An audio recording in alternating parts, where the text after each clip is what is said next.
ku soo dhawaada warka telefishinka iyo raadiyaha dawladda Puntland.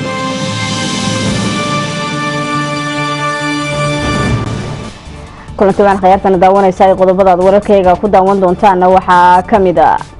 madaxweynaha dawladda Puntland oo safar shaqo ugu maqnaa dalalka Imaaraadka Carabta iyo Kenya oo dalka dib ugu soo laabtay. madaxweynaha dawladda Puntland oo qasriga madaxtooyada Puntland ku qaabilay safiirka dawladda Ingiriiska u fadhiya Soomaaliya. madaxweynaha ku-xigeenka dawladda Puntland oo ka qayb galay munaasabad lagu xusayay 100 sanad guuradii ka soo wareegatay aasaaskii hay'adda Save Children. madaxweynayaashii hore ee Soomaaliya Xasan Sheekh Maxamuud iyo Shariif Sheekh Axmed oo Muqdisho kaga qayb galay daafurka xisbiga Himilo Qaran. wasiir ku-xigeenka wasaaradda caafimaadka dawladda Puntland oo garow ka daafuray tababar lagu baranayo fidinta adeegyada caafimaadka. magacay waa Bushra Garaas qodobadaas iyo qodobo kale ayaa daawan doontaan inta aynu ku guda jirno tabinta warka dunida ee warbaahinta dawladda hase ahaatee Google noo soo urtiyay hilaaco galalacyadii bulshada waa guul rabbiye gadaa waxa noola siman ogow waa Golden Star oo agabka aad goobaysaani isagu gudihiisa yaal. Golden Mall waxa aad ka helaysaa moobilada noocyadooda kala duwan sida iPhone, Samsung Galaxy, qasaaladaha, shaashadaha TV-ga, qaboojiyeyaasha, tag iyo chief. Golden Mall qaybta supermarketka waxaad ka helaysaa shoppingka noocyadiisa kala duwan sida kareemada, saliidaha tinta, shaambooyinka. Golden Mall waxa uu ku yaalaa magaalada Boosaaso ka soo horjeedka Hotel Chuba ama wixii faahfaahinta dheer kala xiriir lambarada iyo ciwaanada shaashada kaaga muuqda. Shirkadda Taran Oil waa shirkadda ugu weyn ee dalkeena keenta olyooyinka waxaana idin haysaa olyooyinka Fisco iyo Castrol. olyada Fisco oo loo isticmaalo gaadiidka petroolka ayaa leh quality aad u sareeya halka olyada Castrol aad u isticmaali karto gaadiidka dieselka ama naaftada. waxaana olyooyinkan soo saartay shirkadda British Petroleum oo kamid ah saddexda shirkadood ee adduunka ugu horeeya dhanka olyooyinka gaadiidka. wixii faahfaahin oo intaas dheer kala xiriir ciwaanada iyo telefoonada shaashada kaaga muuqda. caanaha Maamiland ubadkaynu dhalayniyo wax dhallaanka la siiyo dhuuniyo dib u qaato naaska hooyo u dhaama dhaayaha lama saarin ee dhahaya aan iska dhaafay mid kala dhinac taalo naaska hooyo ku dhowo iyaga u dhigmaayay magacooda dhageyso waa caanaha Maamiland. xafaayadda News Living waxa idin keenay Shaafici Pharmaceutical Company sidoo kale waxa uu idin keenay weybkii carruurta oo tayadiisu ay tahay mid aad u heer sareysa. wixii faahfaahintaasi dheer kala xiriir Shaafici Pharmaceutical Company ambaba telefoonada iyo ciwaanada shaashada kaaga muuqda. markale kun waan khayartana daawanaysa ay ku soo dhawaada warkii oo faahfaahsan.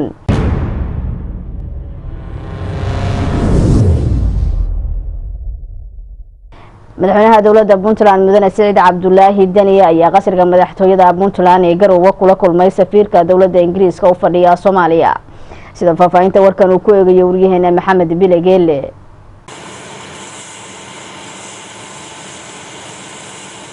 madaxweynaha dawladda Puntland mudane Saciid Cabdullaahi Dani oo dalka dib ugu soo laabtay waxa kulankan oo ka dhacay qasriga madaxtooyada ee magaalada Garowe oo madaxweynaha ay ku weheliyeen xubno kamid ah golaha wasiirada.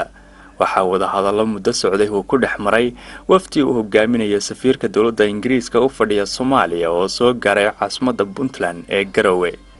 waxyaabaha ay ka wada hadleen labada dhinac waxa kamid ah xoojinta iskaashiga labada dawladood iyo sidii xukuumadda London ay Puntland uga taageeri lahayd arrimo ay kamid yihiin horumarinta dhinacyada amniga iyo dhaqaalaha sida dhismaha lagu ballaarinayo dekadda Boosaaso, xaaladda abaaraha, dagaalka Daacish iyo Al-Shabaab iyo arrimo kale sida uu sheegay safiirka UK u qaabilsan Soomaaliya Ben Fender. markii kulanka uu soo dhamaaday waxaa saxaafadda si wada jir ah ula hadlay madaxweyne Saciid Cabdullaahi Dani iyo safiirka dawladda Britain u jooga Soomaaliya waxaana ay ka warbixiyeen waxyaabihii ay ka wada hadleen. bismillaahir rahmaanir rahiim waxa maanta oo bisha 27 aan ugu soo booqday magaalada Garowe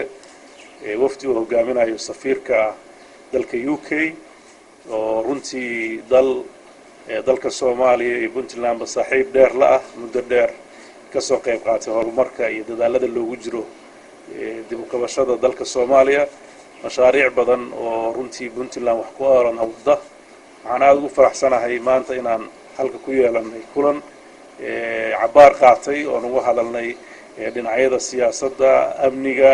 iyo horumarinta intaba waxyaabihii aan ka wada hadalnayna runtii waxyaabo badan oo wax ku oola ahayd iyo dib u milicsi wixii soo qabsoomay iyo sidii loo amba qaadi lahaa marxaladda soo socota sidoo kale waxaa wafdiga ku weheliyey hay-adda u qaabilsan horumarinta dalka UKDP madaxdeeda runtiina waxaan rajaynaynaa kulamo kaleeto muddada ayna la joogaan inaan sii qaadano oo hoos loogu lafaguri doono sidii wax wada qabsiga Puntland iyo taageeradooda u ahaan lahayd mid miro dhasha waxaan mar labaad iyo saacad kusoo dhaweynayaa safiirka oo runtii fursaddan aan u helnay fursad fiican ay tahay waad mahadsantihiin waxaan rajaynayaa safiirkuna inuu markiisa hadalka qaadan doono. President, thank you first of all for your warm and generous welcome. This is my first visit to Puntland, this beautiful and ancient part of the country. mahadsanid madaxweyne tani waa booqashadeedii ugu horeysay ee aan Puntland ku imaado. Puntland ahamiyad gooni ah ayay noo leedahay. waxaan ka wadnaa mashaariic isugu jira mid lagu horumarinayo habnololeedka iyo taageero aan ku xoojinayna dhanka amniga. maanta waxaan ka wada hadalnay madaxweynaha 4 qodob oo ay ugu horeyso inaan gacan ka geysano abaaraha daran ee xilligan ka jira deegaanada Puntland. tan labaad waa horumarinta dhaqaalaha. waxaan eegi doonaa ka qayb qaadashada dhismaha iyo ballaarinta dekedda Boosaaso iyo sidoo kale horumarinta kalluumaysiga.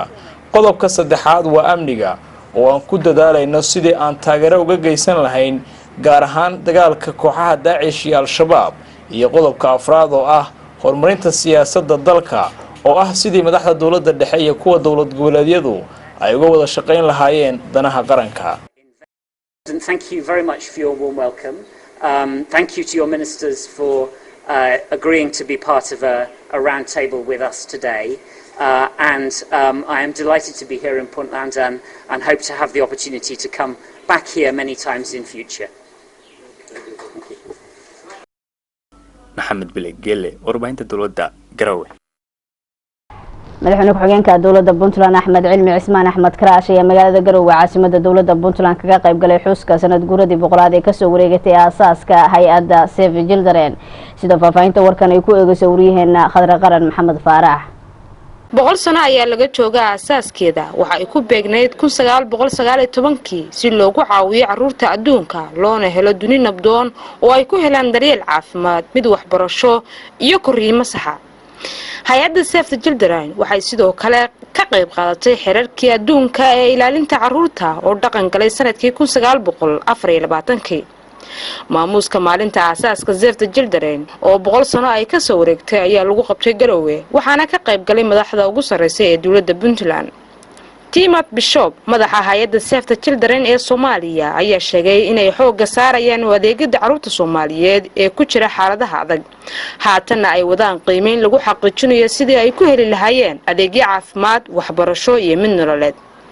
carruurta dhankoodu waxa ay dalbadeen helidda xuquuqda asaasiga ah ee ay xaq u leeyihiin.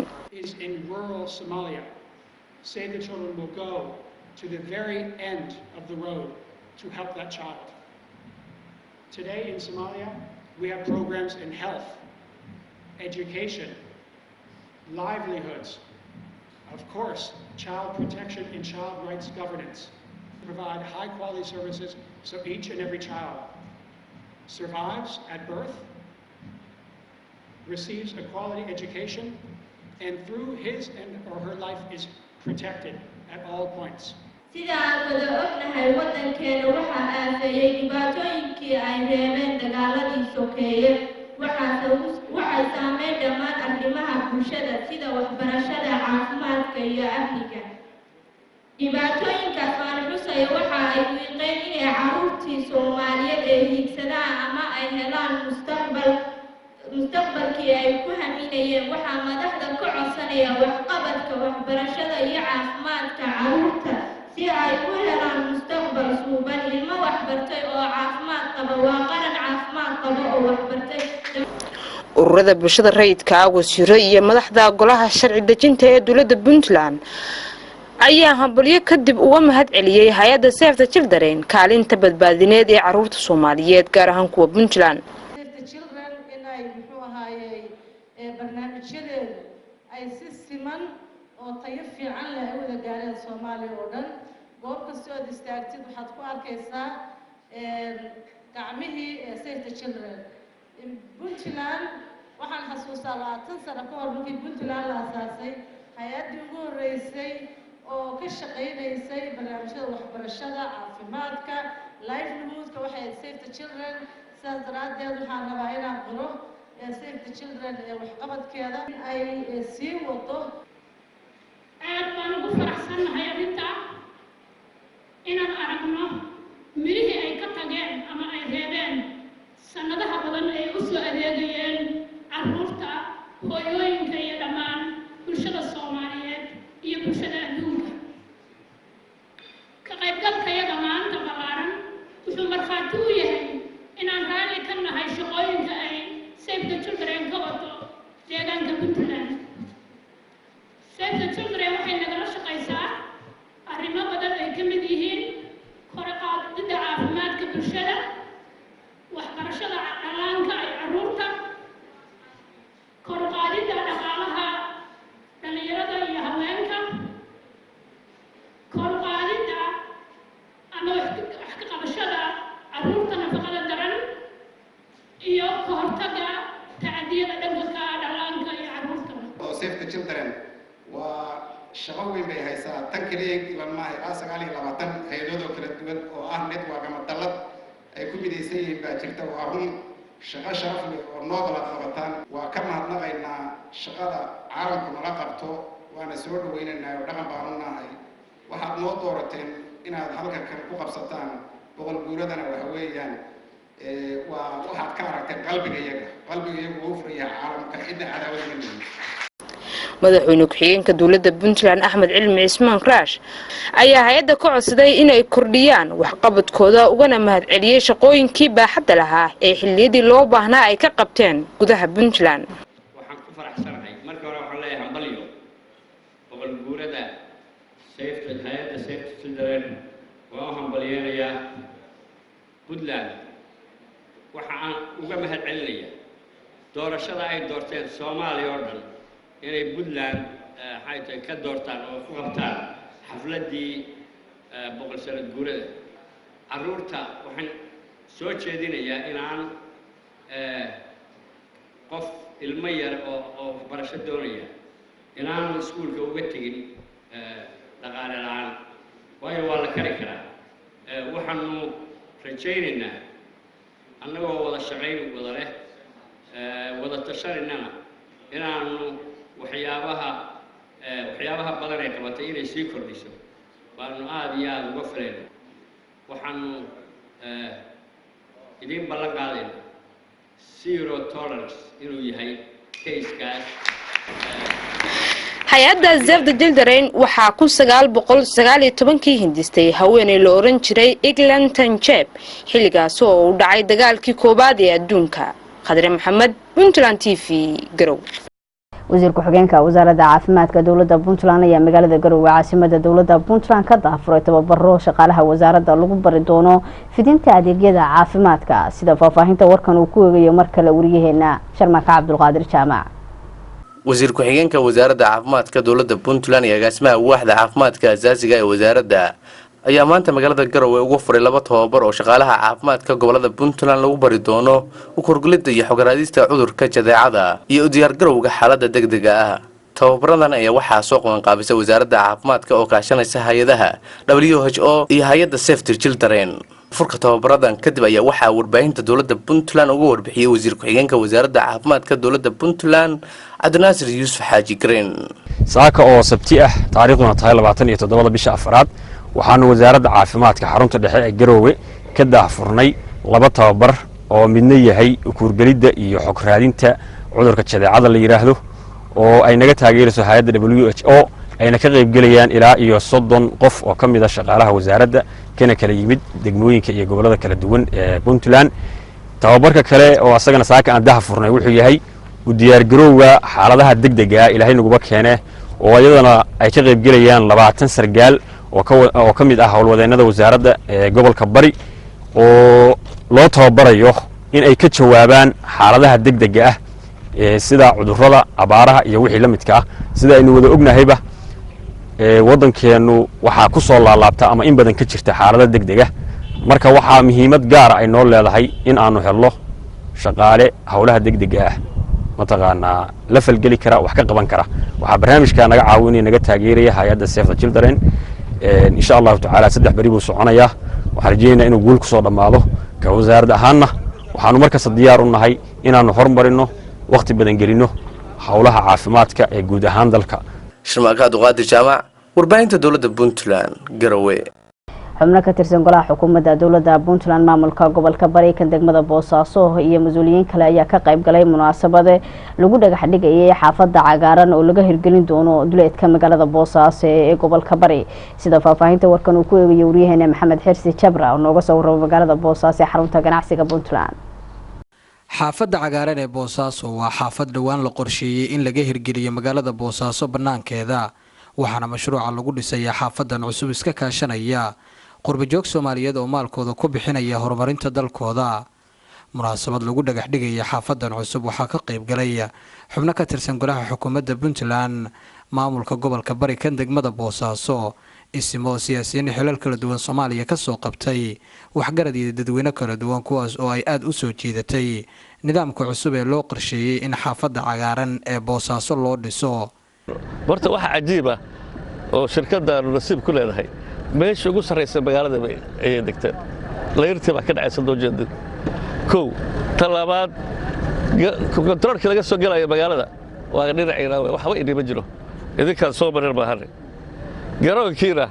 2 kiiloomitir loo jira halkaasoo ka muuqdaa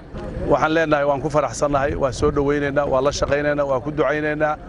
waxaan leenahay ilaahay subxaanahu wa tacaala mashruuc guulaysta allah ka dhigo sidii aynu jeclayn ilaahay inuu inoo ku fududeeyo baan ilaahay ka baryeennaa injineer Cabdimaha Siciid Cali Kawir oo ah injineerka xaafadan cusub ayaa sharaxaad ka bixiyay qaabka dhismayaasha xaafadan uu noqon doono halka iyana ay hadleen Faysal Cabdi Rooble oo ah madaxa mashruuca iyo Cabdisalaan Cismaan Yuusuf oo kamid ah aasaasayaasha mashruuca xaafadda cagaaran ee Boosaaso waxaan ka bilownay isbitaalkii waan siinay dhul weyn waxa ku xigay elementary school oo isaguna dhul weyn leh aad u weyn leh waxa ku xiga maareynta biyaha roobka oo xagga korona biyaha laga xiray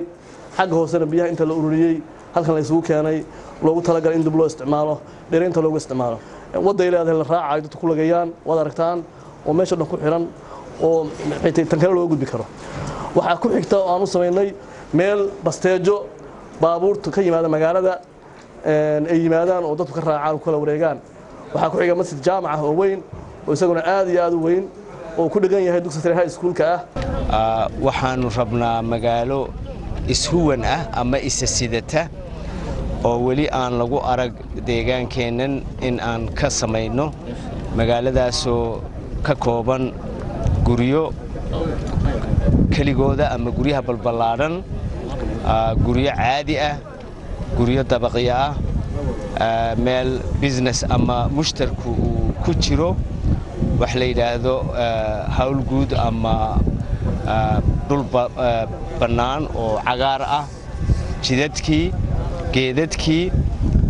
magaalo noqon karta waxaa ingiriisiga loo yidhaahdo model city ama tu hadhow laga nuqulan karo ama laga soo guurin karo marka magaalooyin kale ama xaafado kale oo la mid ah waxaananu rabnaa inaanaan intaanaan bulshada u soo bandhigin aanu shaqo badan halkan ka qabanno kadibna aan bulshada u soo bandhigno taa macnaheedu waxa weeye inaan ka duwanaano dad yimaado qurbaha ka yimaado oo yidhaahda hawshan aan qabanaynaa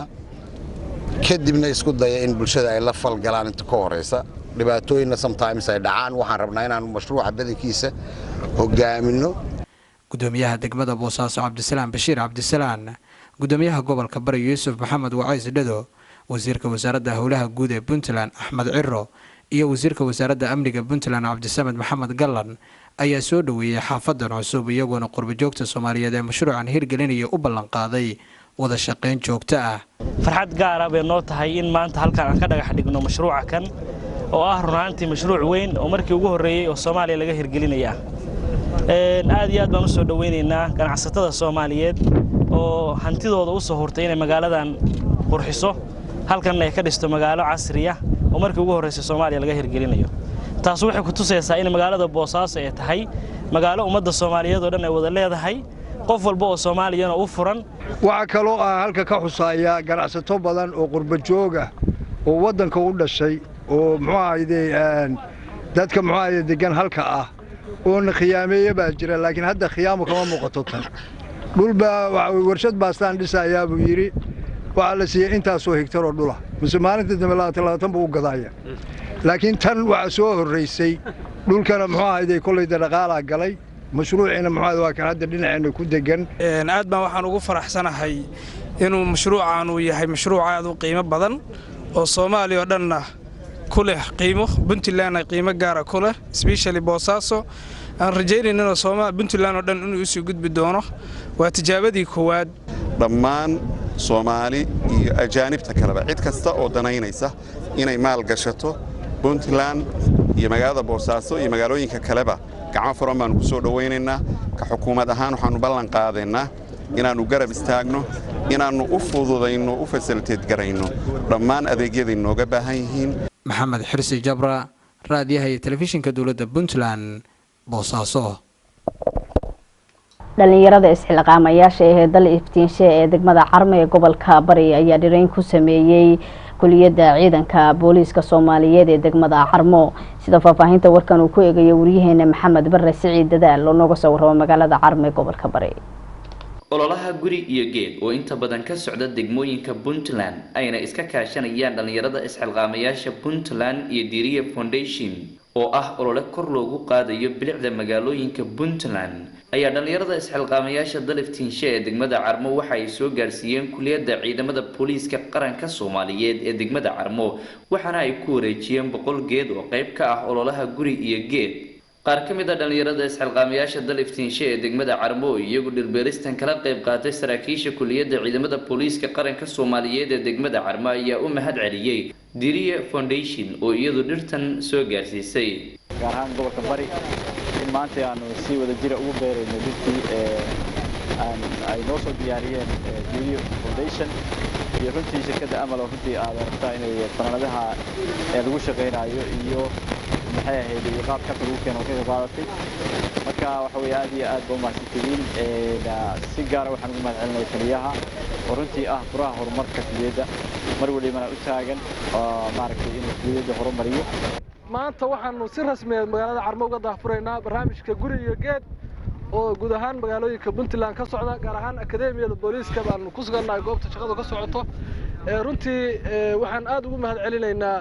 Diriye Foundation oo nagala qayb qaadatay barnaamijkan guri iyo geed waxaana ay u wakiilatay inay magaalooyinka Puntland ka fuliyaan cagaarintan guri iyo geed dhalinyarada isxilqaamayaasha Puntland maantana si rasmi ah waxaan uga daahfuraynaa akademiyada booliiska oo runtii baahi weyn u qabta dhirta in lagu beero runtiina barnaamijka guri iyo geed oo ah barnaamij aanu isleenahay wax badan waa ka bedeli doona magaalooyinka Puntland insha Allah berri ka maalina waxaan rajaynaynaa in la arko magaalooyinka Puntland oo wada cagaaran wada qurux badan oo waxtar u leeyahay deegaankan gaar ahaan hadda waxaanu joognaa xerada booliiska ee Soomaaliya ee ku taala degmada Carmo iyadaan insha Allah hadda aan u jeedaan saraakiish iyo ciidankii kulliga oo ka qayb qaadanaya beerida dhirta iyagoo qiimo badan agtooda ka leedahay nin walba uu leeyahay geed aniga lagu taqaashanaya waxaan rajaynayaa insha Allah qof walba inuu ka qayb qaato garab naga siiyo dhirtan insha Allah feeska koowaad way feeska labaadna insha Allah waqti dhow u imaanaya waxaan kaloo u mahad celinayaa taliyaha akademiyada booliiska Soomaaliyeed ee degmada Carmo oo aad aragtaan galabtay shaqada uu qabtay isaga iyo ciidankiisa dhammaan waxaan indhahayaga ku aragnaa inay dhirtii ay salka wada dhigatay oo godadka loogu talagalay lagu riday taama haddeedana waxaan siinaynaa ciidanka iyo taliska booliiska degmada Carmo waxaan aad iyo aad u boorinayaa dhalinyarada isxilqaamayaasha oo waqtigooda u huray maanta iyadoo ay tahay maalin Jimco ah iyaduna waa fursad qaali ah oo ay dhalinyarada u bixiyeen deegaankooda iyo dalkooda iyo xerada ummadda Soomaaliyeed maanta dhirtaa waxaan ku ridnay nin guriga kuma ridina waxaan ku ridnay guri la wada leeyahay oo ah guri Soomaaliyeed oo ah gurigii lagu barbaarinayay ciidanka Soomaaliyeed qaar ka mid ah ciidamada booliiska Puntland oo iyagu tababar uga socda kuliyadda ciidamada booliiska qaranka Soomaaliyeed ee degmada Carmo ayaa iyagu ka qayb qaadanaya dhirbeeristan lagu sameynayo kuliyadda ciidamada booliiska qaranka Soomaaliyeed ee degmada Carmo saraakiisha booliiska ee kuliyadda Carmo oo ku jira xerada booliiska Soomaaliyeed oo ku beerayna dhulka in geed la gooyo inay ka fiican tahay in geed la beero waxaanu diyaar u nahay inaanu dhirta beero waraabinno sidaa darteed qof kasta oo biliis iyo qof kasta oo Soomaaliyeed waxaan leenahay dhirta hal la beero waxaan aad ugu faraxsanahay inaan ka mid noqdo dacfadda saxitaanka tirakoobka ciidanka biliiska Puntland inaan ku beero halka geed oo halka yaala mustaqbalka waxaan jeclahay insha Allah inuu soo baxo waxaan aad ugu faraxsanahay mar labaad sida ay uga qayb qaadanayaan ururka isxilqaan degmada Carmo dhirta oo noo keenay iyagoo dhirta noo keenay aad baan u soo dhaweynaa fikirka ay wadaanin waa niman dhalinyaro oo aad firfircoon weeye iyagoo hanti wadaaggu waa habka barwaaqa noo horseeday bulaanka baxaya nurka bidhaamaya dhawaaqa isu baaqaya shaqaaleeyo barbaarta uu isbiirsaday barbar taagan tooradooda u ballan qaaday hanti wadaag inay badbaadiyaan anigu ku jira kuliyadda Carmo oo Soomaaliyeed waxaan jeclahay inaan ku beero geed waxaan jeclahay inaan dhulkeena noqdo dhul cagaaran sida kuliyadda Carmo dhirbeeristan lagu sameeyo kuliyadda ciidamada booliiska qaranka Soomaaliyeed oo qayb ka ah sare u qaadida bilicda kuliyadda waxa ka qayb qaadanaya saraakiisha kuliyadda iyo qaar ka mid ah ciidamada booliiska Puntland oo halkan tababar uga socdo iyo dhalinyarada isxilqaamayaasha Puntland محمد برس عيد محمد دال راديها هي تلفزيون كدولة بنتلان مقالة عرمو ardayda dhameysatay quraanka kariimka ayaa dugsiga Daarul Xadiis ku yaala magaalada Garowe caasimadda dawladda Puntland waxa uu qabtay xaflad qalan jabin ah waxaana munaasabadaasi ka soo qayb galay mas'uuliyiin ka socota wasaaradda cadaaladda waalidiinta iyo macallimiinta dugsigaasi sida faafahinta warkan uu ku eegay wariyaheena Shiina Cabdi Axmed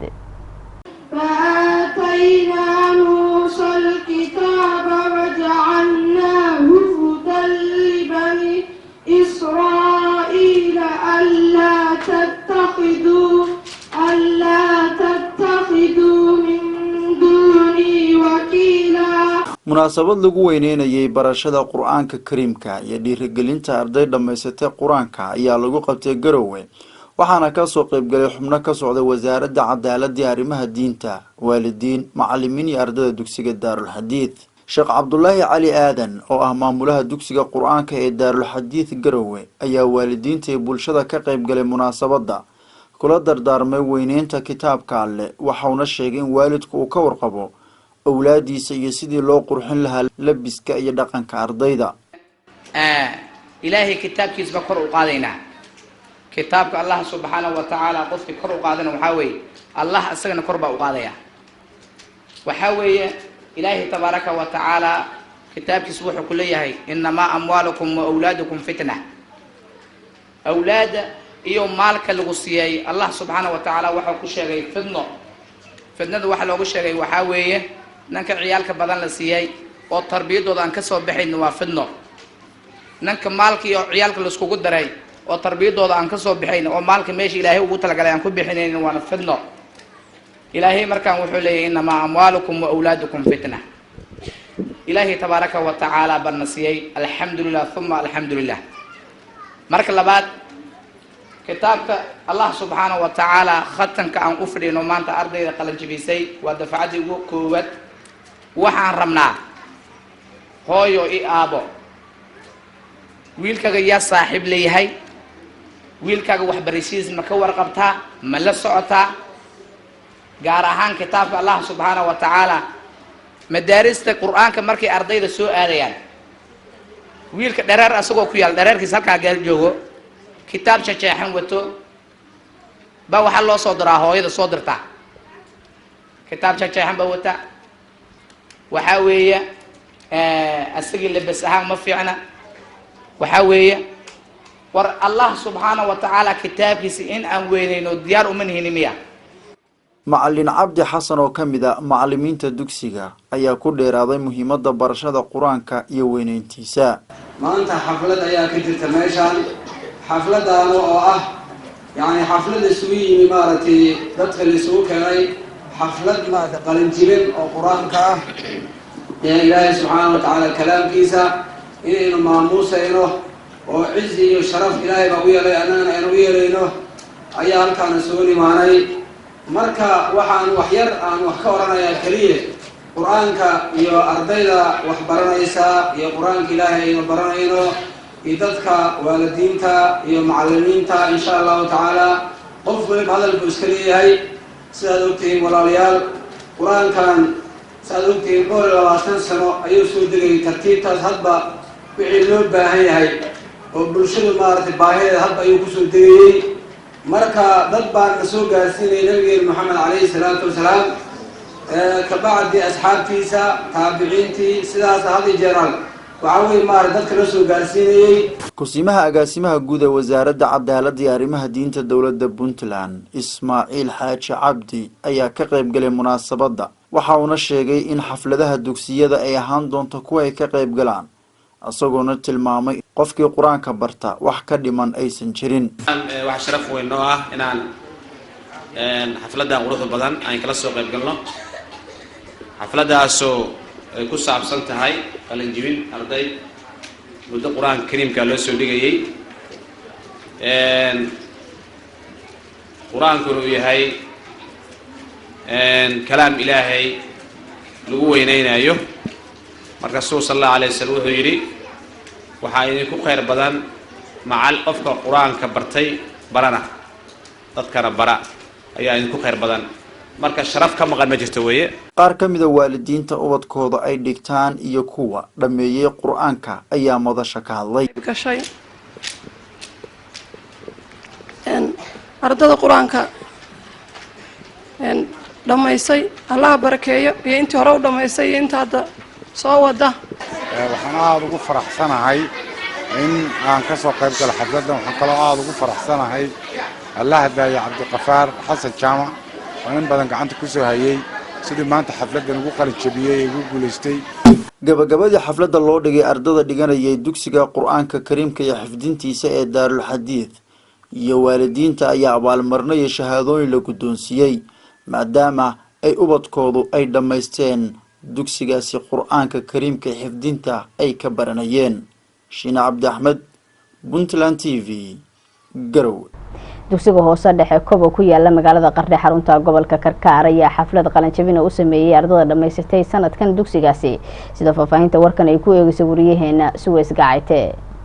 dugsiga hoose dhexe ee Kubo ayaa kamid ah dugsiyada dhanka tacliinta waxbarashada ugu wanaagsan magaalada Qardho maamulka dugsiga Kubo iyo ardayda fasalka 8aad ee sanadka u fariisan doona imtixaanka shahaadiga ah ayaa soo qaban qaabiyay munaasabad si heer sare ah loo soo agaasimay taasoo ahayd saagootin loo sameynayo ardayda sanadkan dugsiga ka qalin jabinaysa isuna diyaarinaysa imtixaanka shahaadiga ah waalidiin maamulka waxbarashada gobolka Karkaar macallimiin iyo marti sharaf kala duwan ayaa ka qayb galay munaasabada saagootinta ah ee loo sameynayo ardayda fasalka 8aad intii ay munaasabadu socotay waxa goobta ka hadlay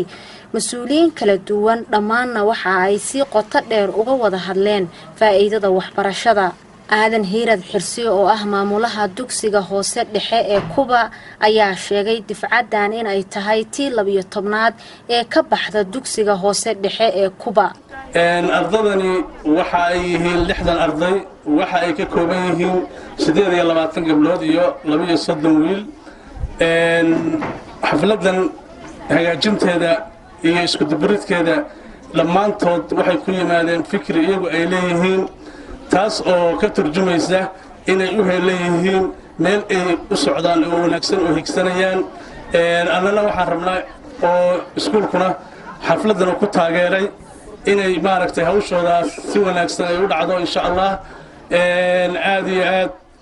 waxa xafladan inuu ku saabsan tahay sanad dugsiyeedka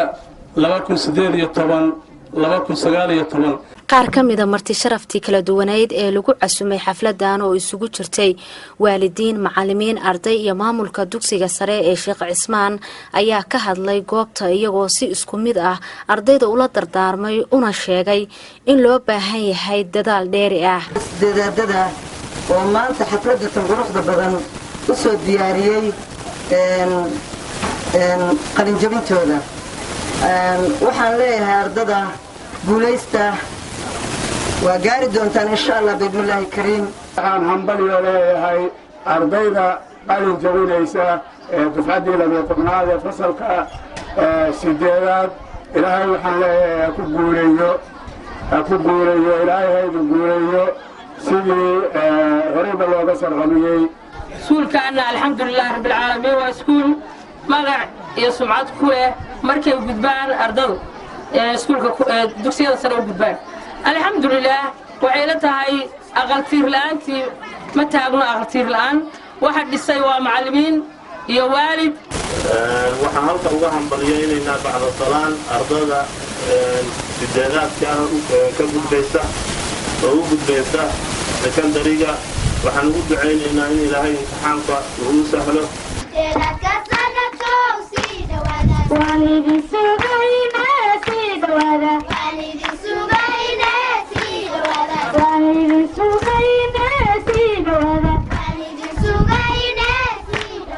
ardada tani tiradoodu waa 60 meeshay u gudbi doonaan insha Allah waa Sheekh Usmaan weey waana inuu sugaynaa insha Allah bismillaahir kariim waana inuu ku ducaynaynaa inuu ilaahay inta hadda leeno akhrinayay in ka wada aqbalo dhamaanteen oo ahayd wax macnaheedu muhiim ah oo macnaheedu qof kastaba uu fahmi karo weey waxaan leeyahay qof kastaba waxba saaran waajib baa saaran waajibka ku saaran waxa weeye ma aha kaliya waa xaflad baan dhigaya waa qalin jabinaya ma aha waxa la rabaa inaad ka dhabayso xafladda aad dhigatay inaad ka dhabayso munaasabadan oo muddo socotay ayaa ku soo idlaatay jawi aad u sareysa waxaana soo xiray Mahad Yuusuf Kacayti oo ah kormeeraha xafiiska wasaaradda waxbarashada gobolka Karkaar rajeynaya ayaga in ilaahay haday dadaalaan oo dadaalka badiyaan in ilaahay ka dhigo kuwii buundooyin fiican ku baasa insha Allah ta'ala arday lama rabo iska baasa waxa la arday buundo fiican ku baasa waayo waxa kan waa wax si fiigo galay ardayga macallimiintii idinku soo tacabtay maamulkiina ayagana waxaan leeyahay mahad celinaya Suways Kacayti warbaahinta dawladda maamulka degmada Bursalax ee gobolka Mudug ayaa ka qayb galay munaasabad loo sameeyay ardada dhameysatay dugsiga Al-Hidaaya ee Bursalax sida faafahinta warkan uu ku eegay wariyaheena Cabdirashiid Axmed Samantar oo nooga soo warramay magaalada Bursalax ee gobolka Mudug فاعفوا واصفحوا حتى يأتي الله بأمره إن الله على كل شيء قدير labaatan arday oo xifdinta quraanka kariimka iyo barashadiisaba ka dhameysatay madrasada Al-Hidaaya ee degmada Bursalax ayaa xaflad qalin jabin loogu qabtay masjidka Al-Huda ee degmada Bursalax waxaana si weyn uga soo qayb galay bahda waxbarashada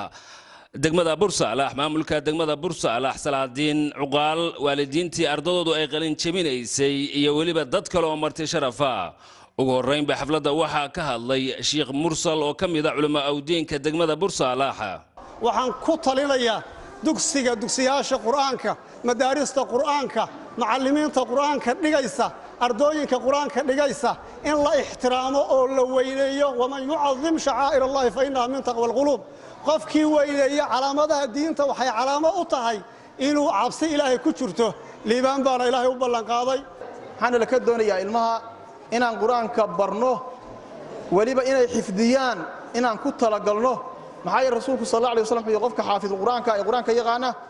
ma'a safarati al-kiram al-barara malaa'ikta baariyiinta in Ilaahay caasin ee wanaagsan ayuu macooda noqonayaa madrasadan waxaa la aasaasay bishii labaad 10keedii 2016 madrasadu waxay aasaasan tahay muddo 3 sano iyo bar madrasadu waxay samaysay dadaal badan bay samaysay waxqabad badan bay samaysay waxay ku tilaabsatay horumar dhanka barashada quraanka kariimka ayadoo kaashanaysa culimada iyo waalidiinta sharafta leh maraaxisha ay soo madhay madrasadan dabayaaqadii sanadkii hore waxay ka qalin jabiyay arday 12 ah oo ah dafcadii koobaad maanta ay bishu tahay 26 bisha 4 waxaa ka qalin jabinaya 20 arday إلهي سبحانه وتعالى أرداس وحنا لنا قرآنك أي برتين إلهي سبحانه وتعالى هكذا كوكو أنفع نفتوضا وارد كود أهل كود ضد كودا ديجان كودا يدل كودا قرآنك هدية أنت لو حال إرادة أي برتان أيسن كنت أسكو أنفعين وحوم موترين إلهي سبحانه وتعالى قفك بالآن كان مركك هو النفتي سأيو كلا حسابتوا إياه مركك لوان إيكسو كلا حسابتوا إياه runaahaantii waxaad soo saadheen maantay miro aad iyo aad wanaagsan una qurux badan halkan waxa inooga muuqda maantay waxaanan horay u arki jirin maanan arki jirin arday quraan dhamaysta oo xalfad qalad jibin loo dhigo laakiin maantay waxayna tustay madrasada Imaam Shaafici wax aad iyo aad u qurux badan una wanaagsan ku dayashana mudan waxaan ku soo koobayaa laba kalmateen mid waa mid mahad celin ah aan Ilaahay subhanahu wa ta'ala uga mahad celinayo waqtigan iyo farxadan aan la qaybsanayno ilmaheena qayb kamid ah oo ka qalan jabiyay quraanka kariimka 14 boqolka waan u hambalyeeynaa khaasatan dhalinyarada yaryarka ay ardada ay soo kacaysa oo ka qalan jabisay quraanka Ilaahay kuwii anfacay inuu ka dhigo midda labaad waxaan insha Allah aan u mahad celinayaa dhammaan ciddii soo qaban qaabisay xafladan aadka qiimaha weyn tawareyn waxaan aad iyo aad u soo dhaweynayaa uga mahadnaqayaa ugu ducaynayaa sheekheena Sheekh Mursal oo madashaan aan arkayno iyo waxaan aan galabta u joogno ku soo kordhiyay oo waxaan la qarin karin ah ama aan daboolayna ee cad waxtarka weyn ee degmada ku soo kordhiyay aad iyo aad ugu mahadsan yahay shayga quruxda badan oo aanu daawanayna galabta waa ilmaha wax la baray iyo banaanka hadii loo baxo waxa yaala maandooriya yaala banaanka ugu dambeyntii ardada ayaa la guddoonsiiyay shahaadooyin sharaf ah iyadoo oo markaasina alla looga bariyay inay noqdaan kuwa dalkooda diintooda iyo waliba dadkoodaba anfaca Cabdirashiid Axmed Samantar Puntland TV Bursaalax hagaag daawadayaal intaas ayaan ku soo gabagabeynaya warkii dunida kaga imaanaya xarunta dhaxaan ku leenahay magaalada Garowe caasimadda dawladda Puntland balse inta aan ka bixin aan idin xasuusiyo qodobadii wararkayga ugu waaweynaa madaxweynaha dawladda Puntland oo safar shaqo ugu maqnaa dalalka Imaaraadka Carabta iyo Kenya oo dalka dib ugu soo laabtay madaxweynaha dawladda Puntland oo qasriga madaxtooyada ku qaabilay safiirka dawladda Ingiriiska u fadhiya Soomaaliya madaxweyne ku-xigeenka dawladda Puntland oo ka qayb galay munaasabadii lagu xuseeyay 100 sano guuradii ka soo wareegatay aasaaskii hay'adda badbaadada carruurta ee Save Children hagaag daawadayaal intaas ayaan ku soo gabagabeynaya warkii dunida kaga imaanayay xarunta dhaxaan ku leenahay magaalada Garowe caasimadda dawladda Puntland anigoo Bashir Garaasa ayaa idin waramayay aniga iyo asxaabtii warkayga la qayb gashay dhamaantood warkan warka xigeenteenu kulmayno waxaanu idin kaga tageynaa sidaas iyo nabadgelyo